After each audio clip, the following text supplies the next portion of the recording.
Go, don't forget to press record. Okay. Okay. Thank you guys. Thanks, Absolutely. yeah. All right, so welcome back.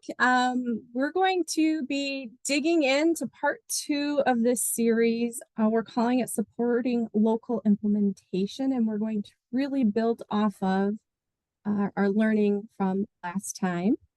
If you weren't here last time, I'm Leanne Weber. I'm the Science Education Consultant at the Michigan Department of Ed. And Rochelle, I don't know if you want to introduce yourself. Yeah, I had to unmute myself. My dog was, I don't know, saving me from something outside. I don't know what, who knows. I'm Rochelle Bowerman, work with Leanne in the Ed Experiences unit, and my position is around the MMC kind of in general, our graduation requirements and all of the flexibility that exists in that legal space, including the personal curriculum.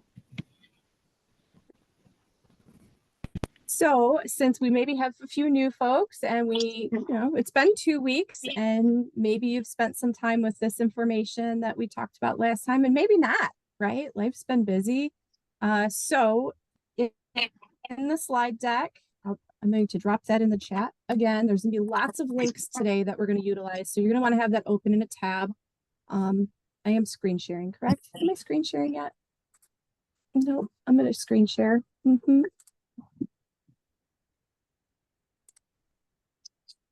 And we're going to start out by just taking, say, like 4 minutes to go back into the last presentation and skim through it. So maybe it's the first time you're seeing it because you missed the last session and you didn't have a chance to look through it. That's okay. And maybe you were here and it's just really good, I think, to reorient yourself to that foundational understanding. So I'm going to set a timer for 4 minutes. And we're just going to look back in and kind of think about what stood out to you. Was that new learning or was it a reminder? And then we'll share our response in the chat.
And you can make it count, but you have to win.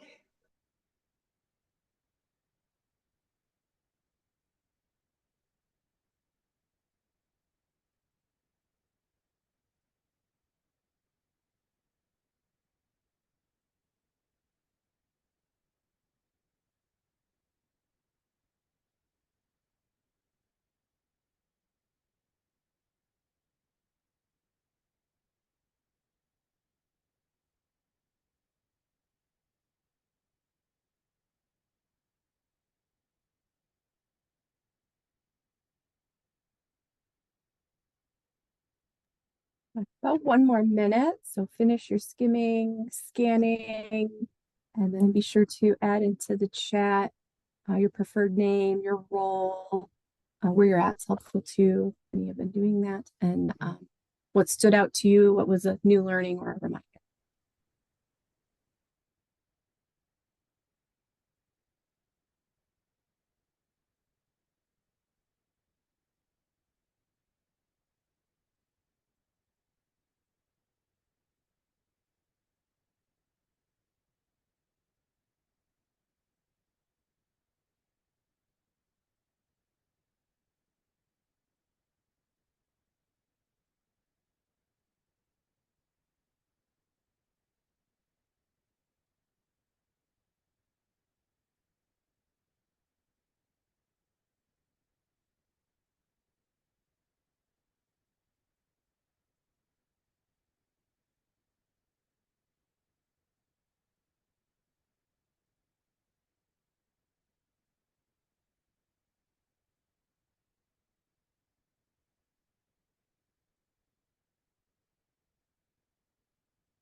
Okay, looks like everybody's adding to the chat now. We're getting a little action there.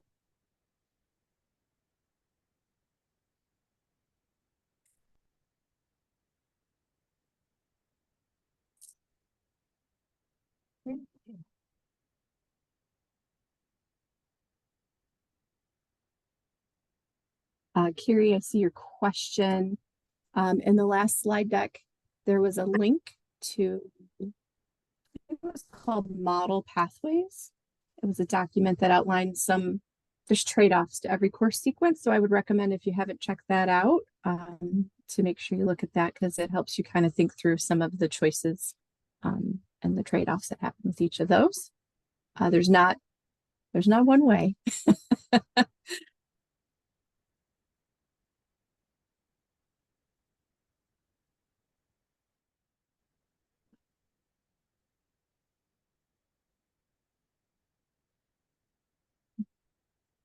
Thanks everybody for adding. Looks like great reminders, lots of comments around flexibility and creativity, and a few questions. So that's awesome. Hopefully that kind of helped reground you in that conversation or gave you an awareness. Don't worry if you weren't here last time. Today we're going to really talk about local implementation through problems of practice.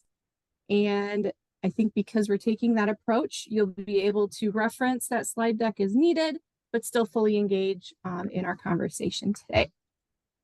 So we have two problems of practice outlined, and the first is called "This Isn't Physics," and the second is, "Hey, why don't you teach the high school earth and space science standards in the middle school? That's the way to go." So we're going to dig into those two common problems of practice. Know that there's not a one-size-fits-all solution, but we're hoping to connect you with resources today to help you make informed decisions that would be the best way to support in your local context, right? So we're not going to say there's one solution, but helping you understand the resources, the research that connects with these is sort of the goal today. And because of that, today's session is going to feel very different than the last session. The last session, Rochelle did her amazing kind of MMC presentation, and it was a lot of us talking. And this time you're going to be reading some excerpts from some key pieces of research and resources. And we're going to kind of think about what is that key takeaway from that reading based on this problem of practice, and how might that inform our decision making in a local context. So this will feel a little bit different. I would say if you're on a phone, you might have some challenges just because we're going to be opening a lot of links. And so I'm just going to give you a heads up there. Please don't log off, but I just want to be transparent. So the first thing we want to look at and reground ourselves in, because last time we talked a lot about the Michigan Merit Curriculum, the science graduation requirements, but we didn't dig into the Michigan science standards. Really, we talked about science holistically, and we said that credit is tied to the standards, but we didn't really dig into the science standards in Michigan. So if you haven't looked at the Michigan science standards, maybe you've been going to the NGSS webpage instead. The link is embedded in the slide deck. And it's important to note that our Michigan science standards and the NGSS are both based on this body of research that was pulled together in what we often just call shorthand the framework for K-12 science education. The big shifts in that framework, and I see lots of science consultants on the screen, but we also have curriculum directors, and maybe your background isn't in science. The big shifts with this framework was a shift from learning about science to doing science and centering that doing of science around phenomena and problems. And our standards are really performance expectations that take three things and weave them together. And so we call them three-dimensional standards. I think that's really important that we start there as we think about these problems of practice. So what are those three dimensions? So the disciplinary core ideas, or what students know, probably is traditionally what the focus was before the framework, when we really focused on knowing science. We have four areas: life science, physical science, earth and space science, and engineering and technology as sort of the buckets of spaces we want students to know about. We have the science and engineering practices. This is really what students do. They're the behaviors that we want students to exhibit, whether it's as a scientist or an engineer in the classroom. And then we have the cross-cutting concepts, and these are the lenses in which we look at the physical and engineered world. And these are really like thinking approaches. And you'll notice in the graphic that these are all centered around natural phenomenon or problems that often intersect both engineered world and the natural world. So the science standards are written not as a checklist, but more around more of a competency approach in terms of a performance expectation. And they articulate what students know, do, and how they think in each performance expectation. So I'm going to pause there. I know we've got lots of science consultants on the call and others. Are there any questions right now? Just kind of backing up a little background on where our standards came from, the research, and kind of this shift to a three-dimensional standard.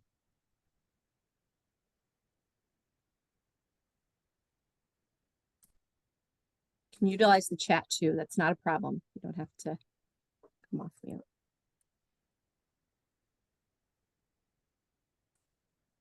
All right.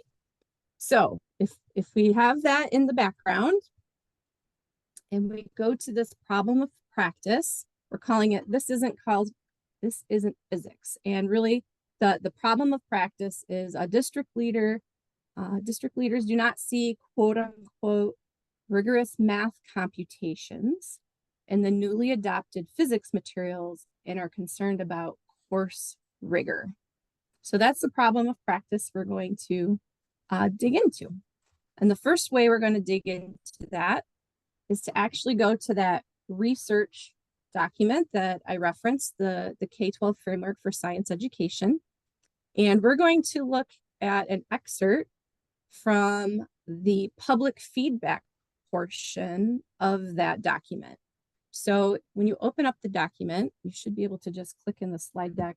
Don't know if everybody's got it. Let me just copy and paste one more time just to make sure everybody's got the slide deck.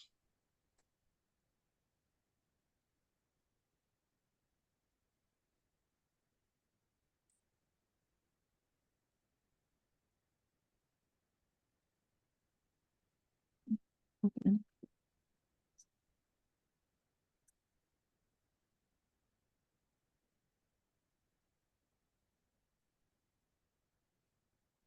Doesn't look like my screen share caught up.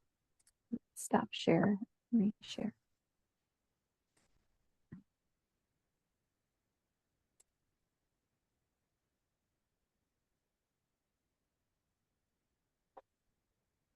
So in this document, you'll see I've tried to flag it for us for ease. There's places that say read, then I tried to put a red line to say stop. And what we're going to really look at is the feedback on the disciplinary core ideas, kind of an overview, specifically what they said about physical sciences, the response that the committee made. And then I want you just to sort of skim the list of organizations that contributed to that feedback process. So a few quiet minutes to read that document individually, and then we're going to kind of share some takeaways.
And then whenever you're ready, both linked on the slide, it says key takeaways shared Google Doc, and I also dropped it in the chat. As we think about this problem of practice for maybe somebody saying this isn't physics, what's just surfacing around your thinking as you've read through those small excerpts from the document?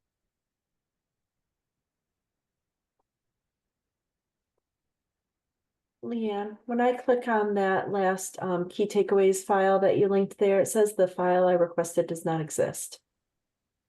Oh, maybe I copied the link wrong. Let me try again.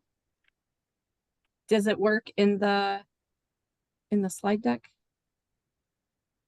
Maybe I just copied and pasted it incorrectly earlier. It worked in the slide deck for me. Okay. That one works, yes. All right, I will try that one if you're like from the chat. Thanks, Adrian. That one works now in the chat too. Great, thank you.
And if you get over to the key takeaways document and somebody's already captured the gist of what you wanted to say, you can just put a little plus sign after it. That's fine. We don't have, it always feels good when someone gives you a plus on your key takeaway, and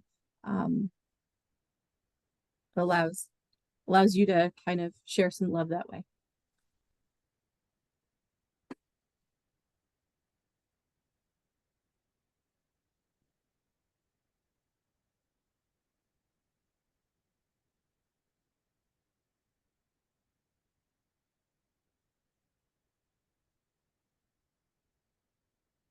Great. So as we look at some of these key takeaways, feel free to keep adding or adding some plus signs, whatever works for you. We're noticing some of the initial feedback highlighted that things weren't clear, right? So there was a draft of the framework that went out, and that there wasn't clarity around where the engineering standards fell, and clarity between physics and chemistry. And so there was a response that they did reorganize in response to that feedback to increase the clarity, and that really the intent is to make sure that we have a foundational set of core ideas for all students. And that this is the foundation. So when you have a foundation, you can build upon it. And that's what one of the other comments is talking about, that you can build in additional components beyond that foundation. Those are local decisions on how you want to create those experiences or courses. Great. Anybody want to say anything else before we look at a different piece of text?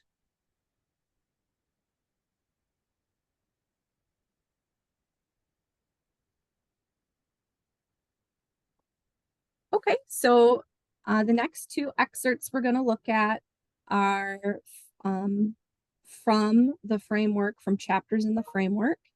One is really around the disciplinary core ideas. And again, you'll see kind of a read and a red line to help with your reading as you navigate the excerpts. And the second is one that even the science folks on the call that are maybe in consultant roles maybe didn't look at, because chapter 12 was really guidance for state level leaders and for developers, curriculum developers. And I think there's some helpful guidance in there as well. So take a few minutes, click in the slide deck, pull up those two excerpts, and then when you're ready, transition over to that key takeaways document and capture some key takeaways, again, using a plus sign if it's helpful for you.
shifting my screen share over to our key takeaways document for you to start adding kind of your thinking after you've read each of those excerpts.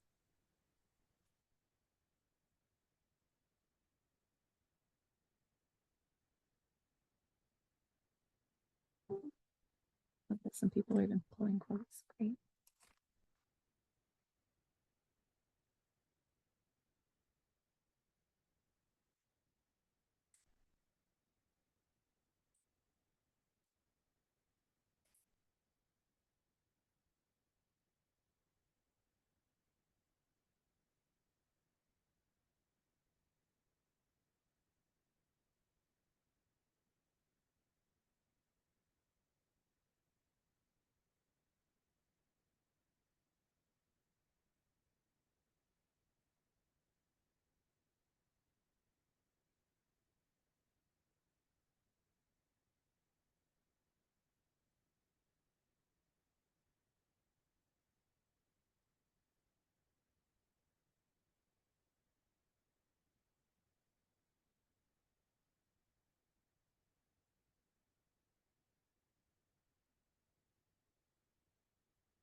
Lots of folks already transitioning over and adding to our takeaways. Lots of pluses from that first excerpt around the role of science is not to teach all the facts, but instead to focus, but prepare students with core knowledge. Right. Some pluses around building a strong base around a small set of core ideas.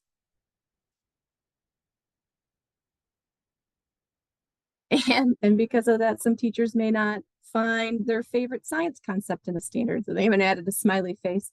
You know, I think part of why I had us look at this piece of text is because something had to go on the cutting room floor, and it can feel like a personal attack when it's the something that you really feel passionate about. So it's important to understand the intent when they pulled the research together and really used there was a bulleted list of criteria that needed to be considered around the core ideas. I think that was really a powerful piece of information to have.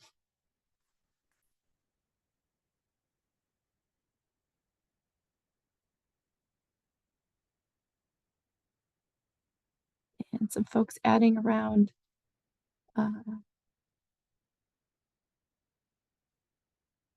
second excerpt.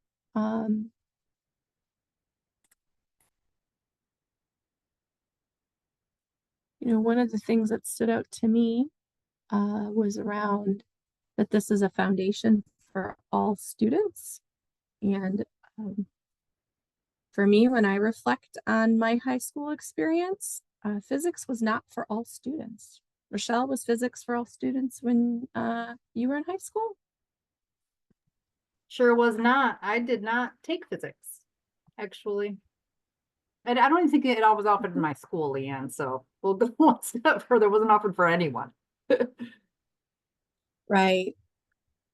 I would say there was a lot of tracking in my high school. And if you were the group of students that got tracked into Algebra 1 in 8th grade, you probably landed in physics. But if you did not, you did not. So I think this is a big shift we have to highlight, that this is for all students. And historically, that doesn't match with a lot of people's experiences around what quote unquote physics looked like.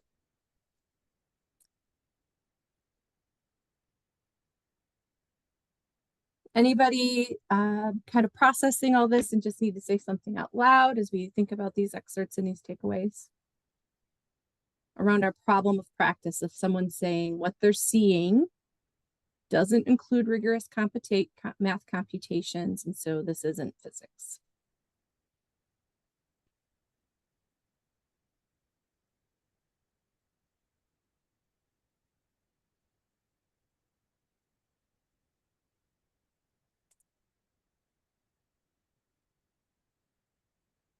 Okay, somebody just added for all students. Thanks. We were kind of talking about that.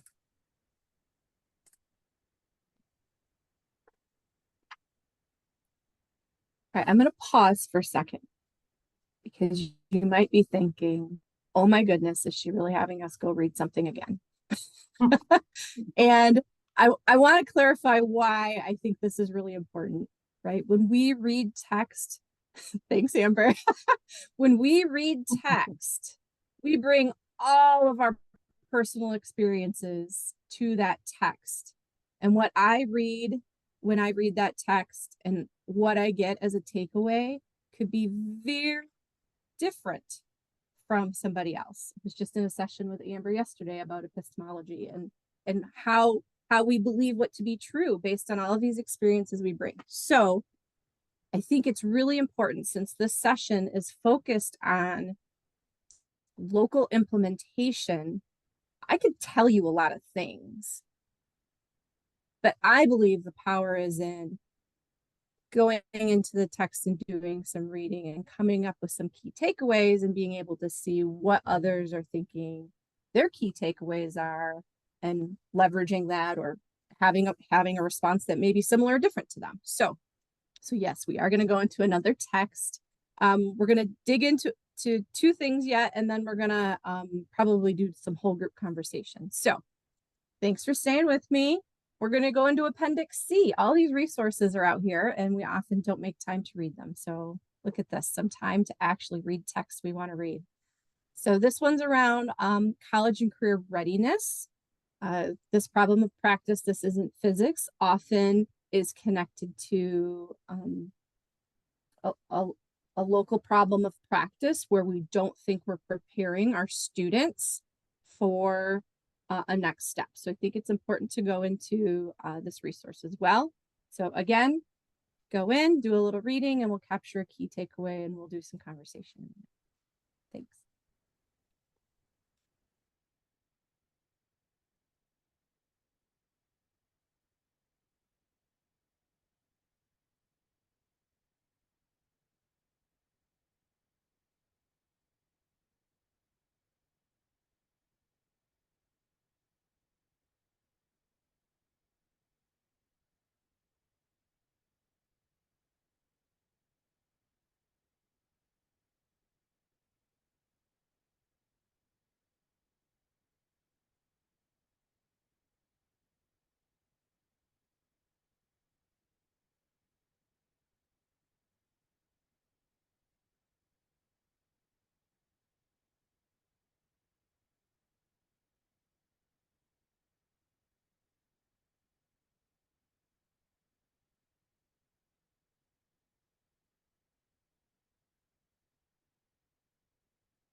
maybe you're still deeply reading. Maybe you were like, this is more reading than I get to do usually, and I skimmed and I'm ready for some takeaways. Wherever you're at, we'll start to move to this document, capture some takeaways around college and career readiness and what was standing out to us.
Like Don't forget, if you're just kind of here. Oh, sorry. Lee. yeah, and you can do a Jump plus through sign. that. Do a plus sign, Rochelle, if it vibes with you. Heck yeah. I'm just trying to be a fly on the wall and listen to Anonymous Hippo here. I love the names they come up with for the Anonymous Walrus.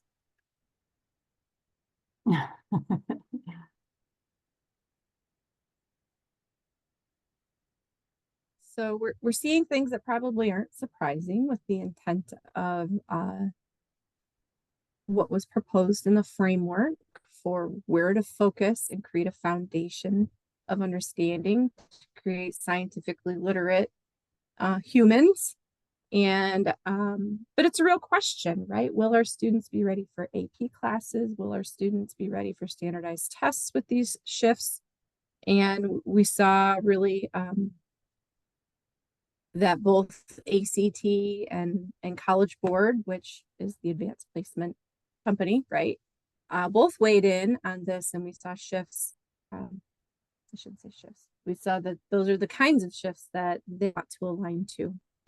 Lots of, depth over breadth and quality over quantity, a firm grasp of core concepts over a weak grasp of advanced concepts. So all of those are in alignment.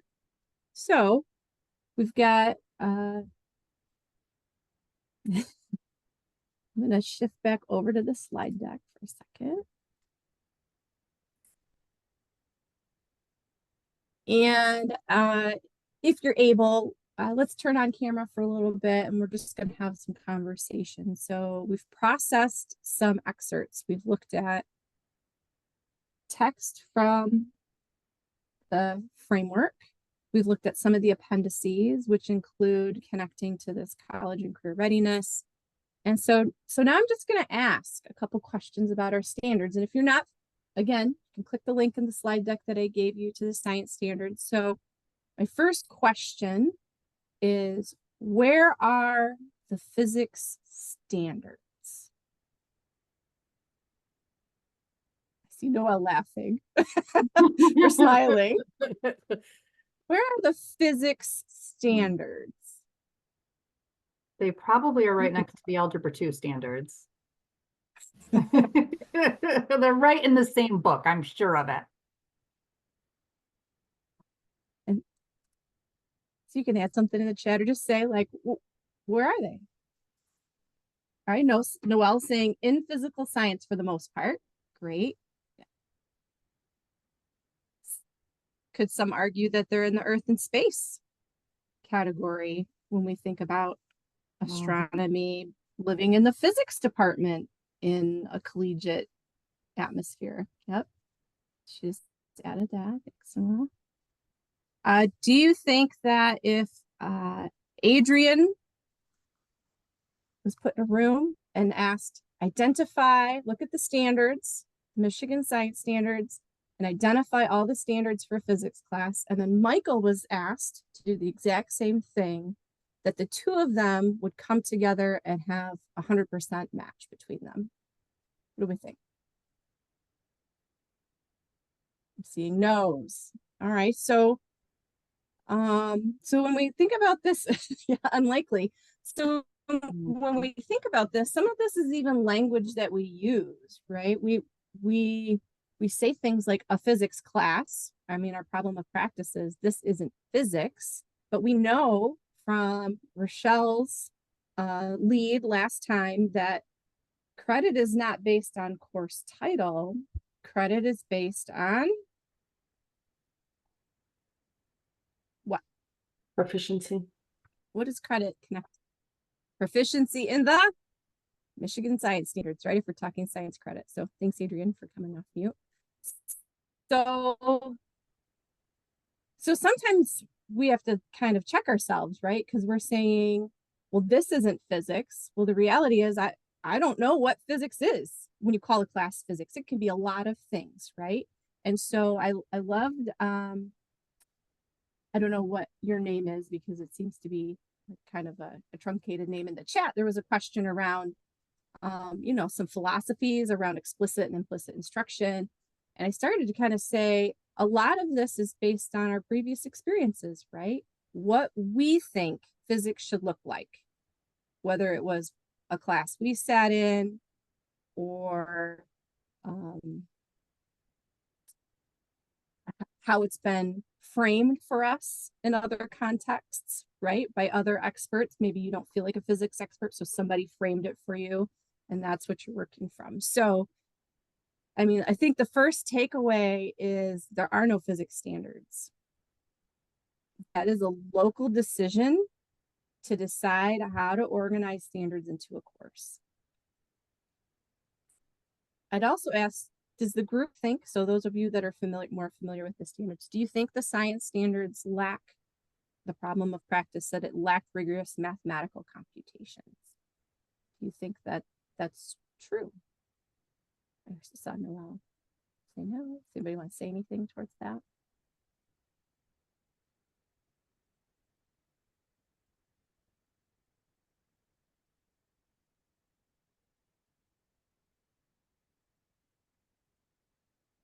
Can you elaborate on your question again? Like, I mean, I heard the question, but can you tell me more about what you're saying when you say they Sure. lack mathematical and computational thinking? Sure. So maybe a different way to say this, or are the science standards agnostic of mathematics, void of mathematics? To really be able to meet the performance expectation, would mathematics be utilized? I mean, I'm seeing a lot of use Based on mathematical representations, of Newton's laws, or use mathematical representations to support masses conserved during a chemical reaction. So I don't think that it's void of math.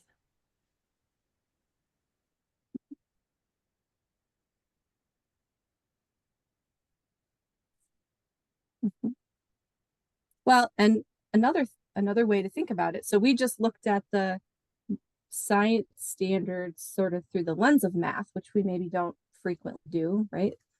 Purpose for reading often shifts our takeaways. So have you looked at the math standards recently? If this was a proper practice in a local context, what might the math standards have to offer? Because remember, credit is tied to the standards and not the course title. So you do have an opportunity to take standards from multiple content areas to put them into a course. I tried to highlight a few just because I figured this wasn't a familiar space if you were coming on this call, but maybe some experts, some of our STEM folks are well-versed here. So go ahead and click the link and go to like page 70 or page 71. I highlighted some of them. And look at it with your science lens and see if you see science now in the math standards.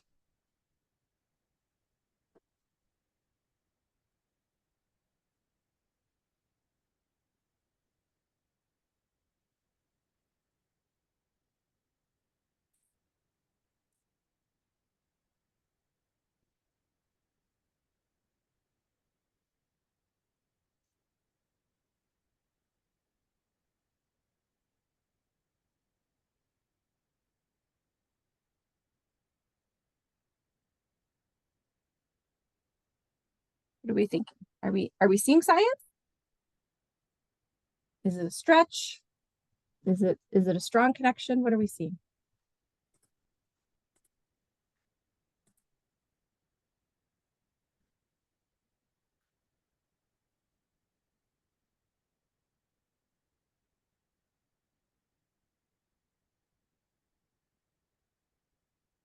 I see like recognizing situations in which a quantity grows or decays by a constant percent rate per unit interval relative to another. Like that's screaming science at me.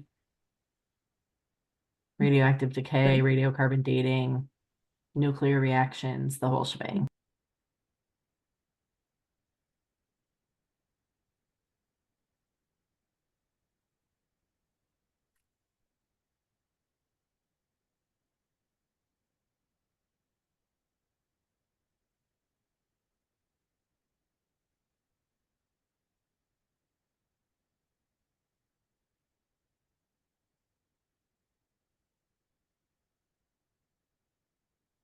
I was just trying to scan. I've got way too many tabs open. You know how it is when you're facilitating online. I know it even used the word phenomenon at some point, right? For looking at periodic phenomenon, right? It's just like, oh, with your science lens, there's definitely some things that stand out.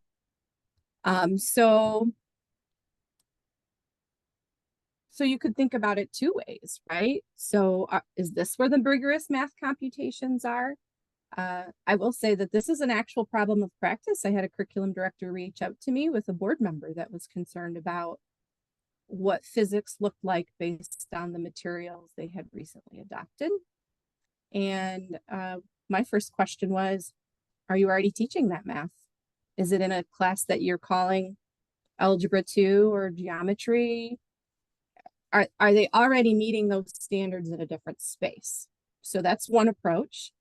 Another approach is, what if you brought the physics standards into the math class and thought about teaching the math and supporting it with physics experiences? Or what if we lessened the load in a math class and pulled it over to a physics class to cover those standards in context, right? Those are local decisions really around who is the best person to help the students gain proficiency in the standards. Rochelle, did I get all that correct in terms of MMC and flexibility and credit? Yep, absolutely. She's here to keep me honest and answer the tough questions. So just a few things to kind of close out this problem of practice. And if there was something that was said, I didn't capture any takeaways on the science standards or the math standards. And there's also a place for just maybe you're having an aha moment. It's all connecting together and you can add that to the takeaways. That was intended to be an artifact that you could come back to and sort of see the links to the texts along with the takeaways. So a few things to keep in mind. A physics course could go beyond the science standards. Remember, the standards are intended to be the foundation for all students, which historically didn't happen in physics. All students were not included in that experience. But students wouldn't necessarily be penalized or denied science credit for something beyond the science standards, right? So we need to think about that context as well. I linked to Rochelle's wonderful FAQ around earning credit. So we already said you can earn credit. You can quote unquote double dip, right? If the experience is designed to attend to multiple standards and the students can demonstrate proficiency, then they can earn credit in multiple areas. I did a presentation for our Physics Teacher Association around earning science and math and math credit in a physics course. And it was more of outlining the process of maybe thinking through what we said, Adrian and Michael deciding which standards we're going to end up in this physics course, but also adding that that process for mathematics. And so if that's a helpful resource, I just wanted to share it. And then a reminder, as we get ambitious and we put more and more into courses because of maybe local vision, the 11th grade science M-STEP is only going to assess the foundation. So maybe locally you've decided you want to go well beyond. We are going to teach a full year of a course called physics, and we are going to add all these things that maybe went on the cutting room floor when the framework came out with this is what we say is the foundation. But just know that there may be trade-offs there around time spent on that foundation. And that is what is going to be assessed on M-STEP.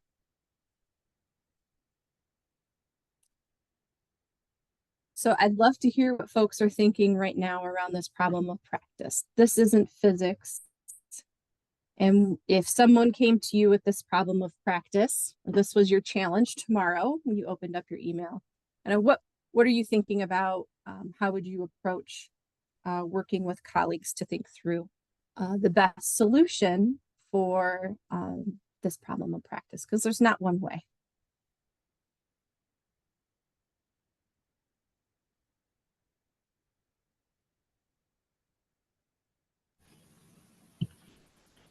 We live near Kettering University, and they don't give biology or chemistry or physics degrees anymore, which is really interesting. Like everything's integrated. So, is that where we're headed in high school? That these disciplines are going away and we just have to integrate everything now? I mean, it's just interesting. It's more worldly, and it challenges the kids to include everything in their thought process. But it just seems like that's where we're headed.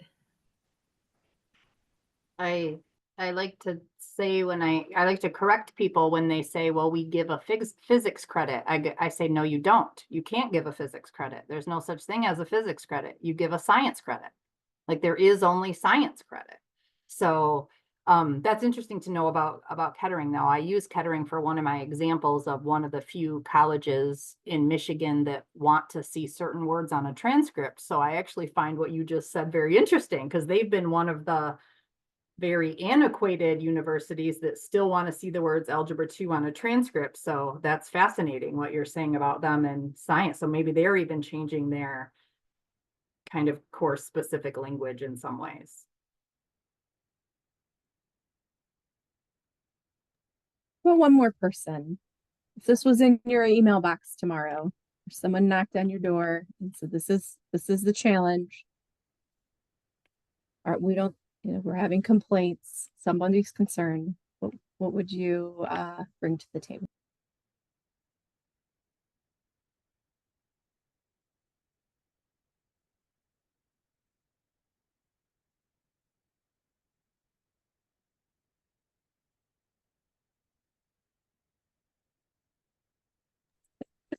I'll just add it to the chat. So we'll take that. And if you haven't read it, make sure you do so. Thanks, Noelle, for adding that.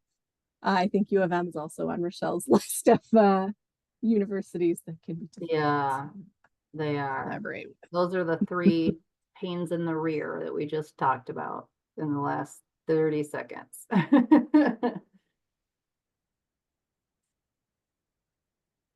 Awesome. All right, we're going to dive into our next problem of practice. There is a little bit of reading again, not as much as we did for the physics one, I promise. I knew our attention span would be, ooh, we put in a whole day of work already, right? But I want to start this one with maybe a different conversation. So since many of us have our cameras on now. So the problem of practice is that the high school teachers met with the curriculum director to share a plan that they think is a really great solution to teach all those high school earth and space science standards in the middle school. So my question is, what are some valid arguments for doing this? Sometimes it's helpful, right? Like I go back to Noelle said we don't remember anything from high school. I sure do remember our mock trial that I had to do. And you have to know the other side's perspective as well as or better than yours. So what are some valid arguments that people bring to the table, or maybe valid? They feel it's valid. We could say it that way too. For moving forward with this. Why do folks want to do this?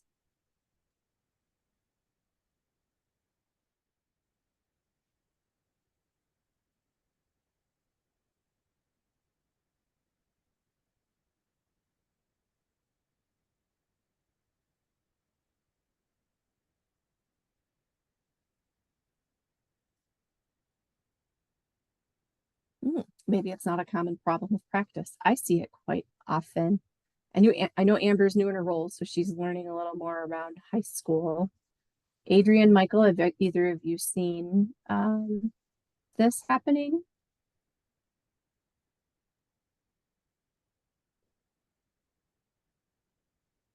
I can't really say I've had anybody bring up doing it in middle school. They No? just, Okay. the challenge is trying to figure it out how to put it into the high school. I know this Adrian? used to be an issue 10+ years ago of like, oh no, middle school, they just teach earth science there and we don't worry about it at the high school. I haven't, since I started my new role, I haven't heard a lot about that in the last year. But I know it was an issue before, so.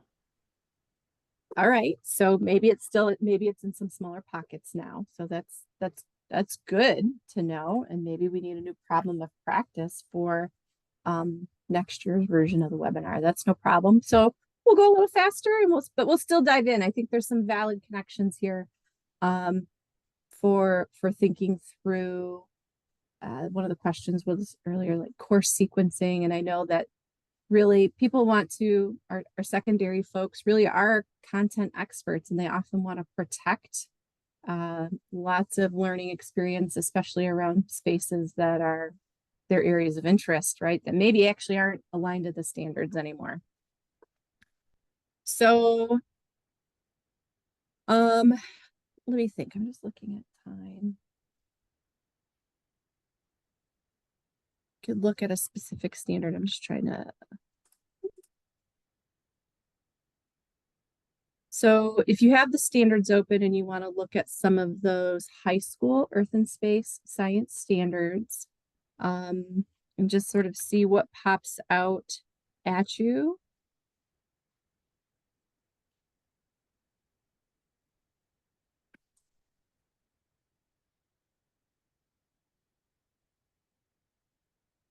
As we think about that vertical alignment challenge. Change my screen.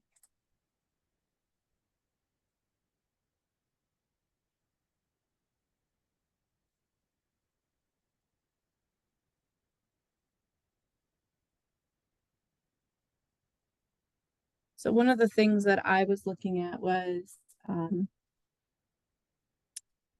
this construct an explanation of the Big Bang Theory using astronomical evidence of light spectra, using the motion of the galaxies and the composition of matter in the universe. There's also develop a model of nuclear fusion. I'm just trying to find it.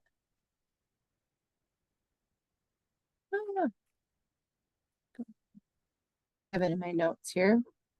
And use mathematical or computational representation to predict the motion of orbiting objects in the solar system.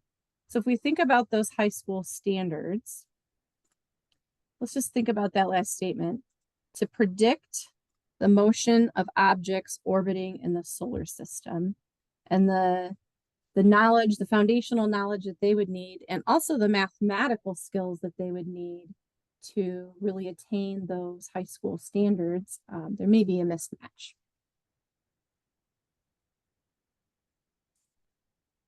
Oops.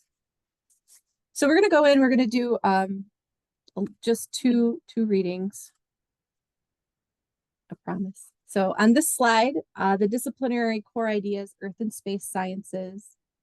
The reality is sometimes this solution is presented because people do not want to teach Earth and Space in the high school.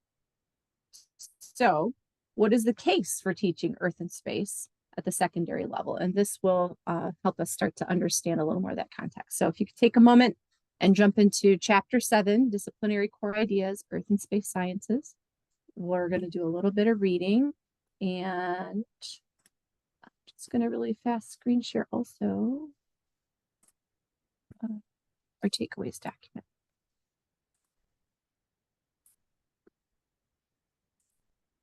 Our takeaways, there's tabs over here on the left. So this is a new feature in Google Docs, if you're not familiar. So over here on the left, this is in physics. That's where we've been capturing our takeaways now.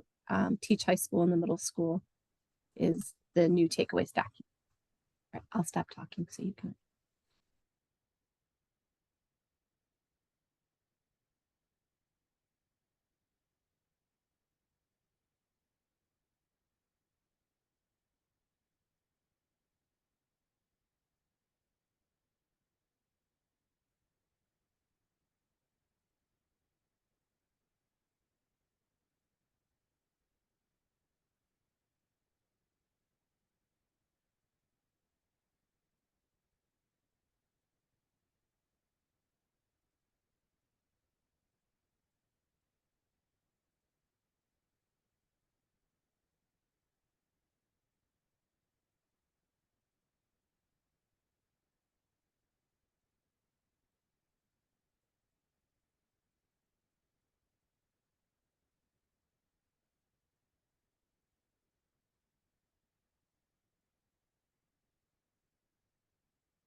All right, we've got a few people adding to key takeaways.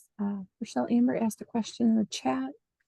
I sort of replied, but if I was off base anywhere, check me and then feel free to add. Thanks. All right, so as we think about the why to teach Earth and space, we're seeing that the science and technology has really changed and that human impacts have a huge tie-in here to where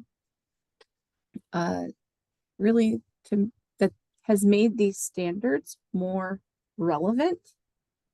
And don't forget, there was criteria that the review committee for the framework used to ensure that if a core idea stayed on the table, it had to meet one, many, or hopefully all of the criteria for that core idea.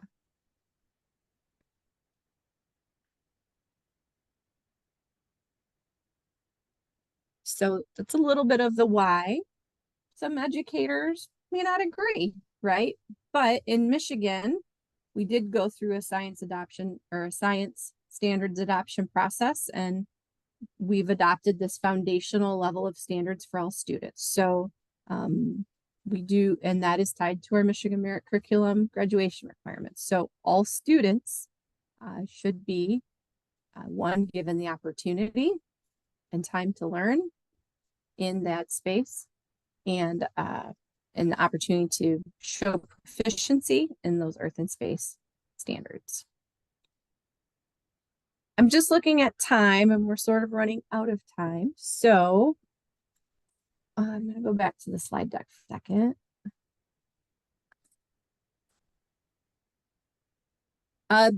This next thing that we were going to look at really just takes you into another appendix that is related to the framework, and it's really intentionally making the connections between the Common Core math standards, which we have Michigan K-12 math standards, but they are, you will see lots of similarities between them.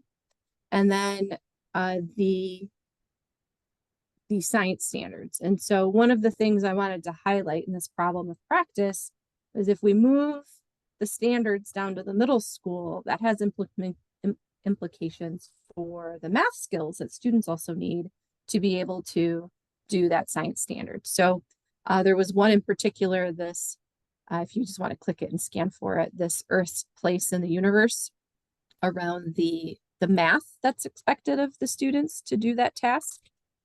And it includes using E equals MC squared. It includes Greek symbols like lambda, which I don't think are typically introduced at the middle school level.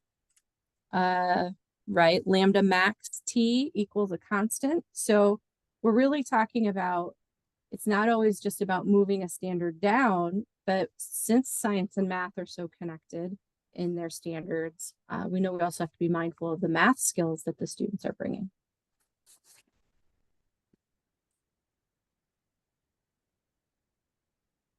All right, just how many people have seen this one before?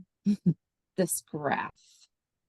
I know Amber has for sure, probably Michael. Yeah. All right, so the source is linked down at the bottom. This was a study of a Midwest state. If you look at the authors, you'll find that they are at universities here in Michigan. And so we can see that the average number of instructional minutes per day in science in the elementary is 2.3.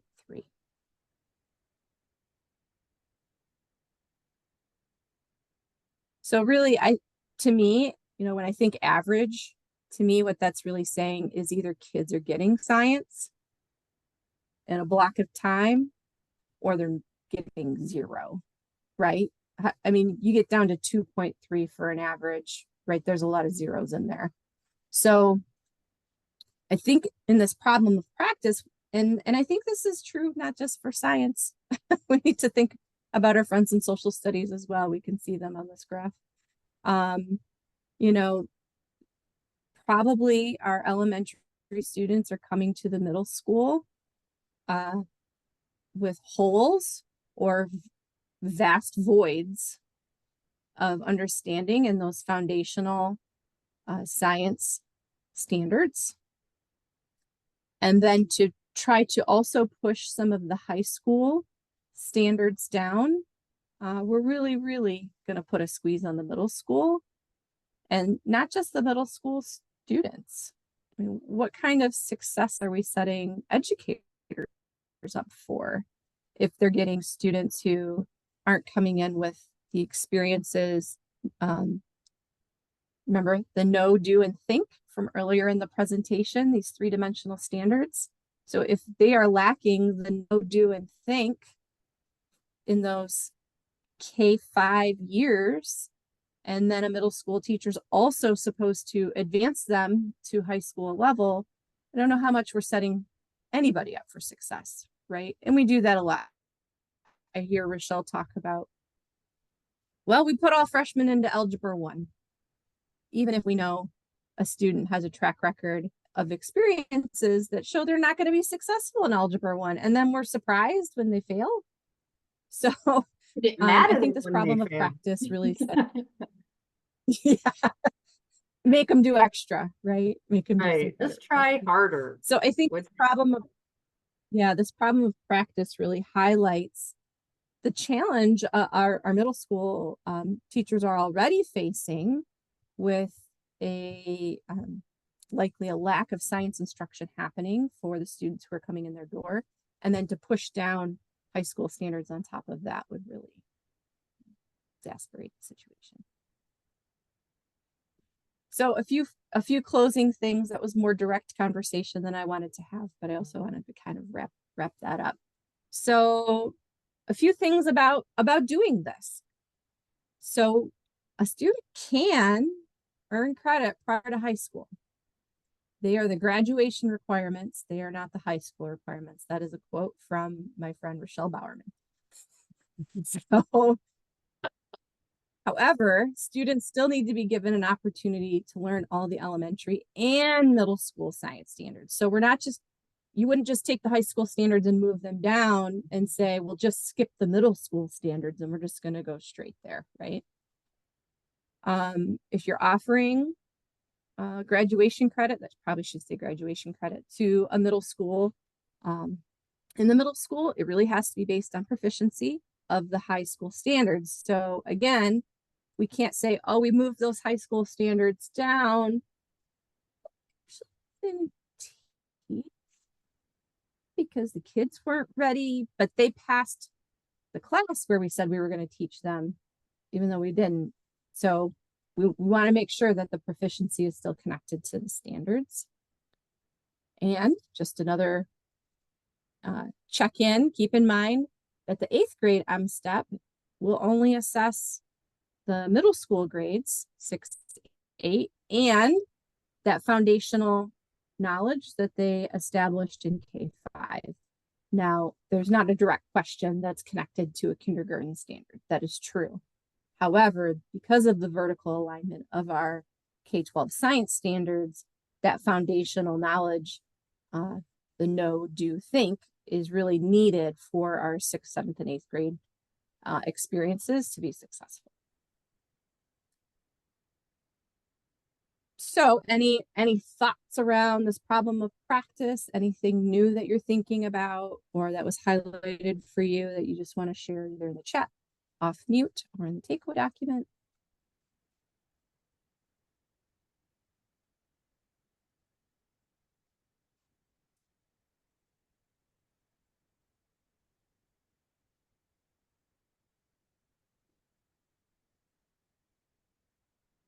Right. We don't have time for more problems of practice, but Rochelle and I would love suggestions if you're feeling that that second one is dated or you want some new ones for us to dig into. Please make recommendations in our feedback form, and we'd be happy to mock up some resources to support you in your problem of practice. I tried to do a one-stop landing page for a lot of the resources we looked at excerpts of today, since those weren't full documents. And I would love to see in the chat what you're thinking about, if you have a next step. But since we're down to our last 2 minutes, more importantly, if you could give us some feedback on today's session so that we can continue to make sure we're meeting your needs, we'd really appreciate that. So that link is in the slide deck, but I will drop it in the chat.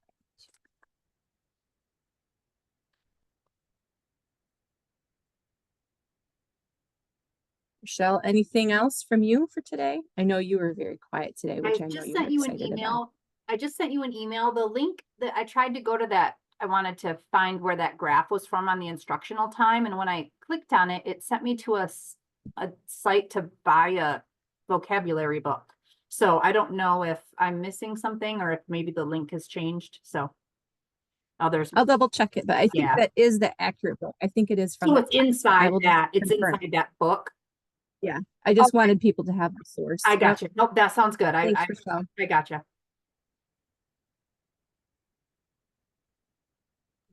That sounds like typical literacy folks. Exactly. Those literacy folks. I always say those gen ed teachers because I was a special ed teacher. So I'm like, oh, it's gen ed teachers.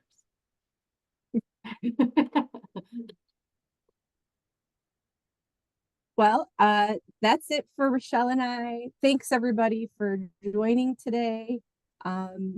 Please fill out those 3 questions. That would be really great. We're always looking for recommendations, new problems of practice, or maybe an area you'd like to do a deeper dive into. We're happy to do that. And don't hesitate to reach out if you need more support once you're digging into this work locally. Thanks, everybody.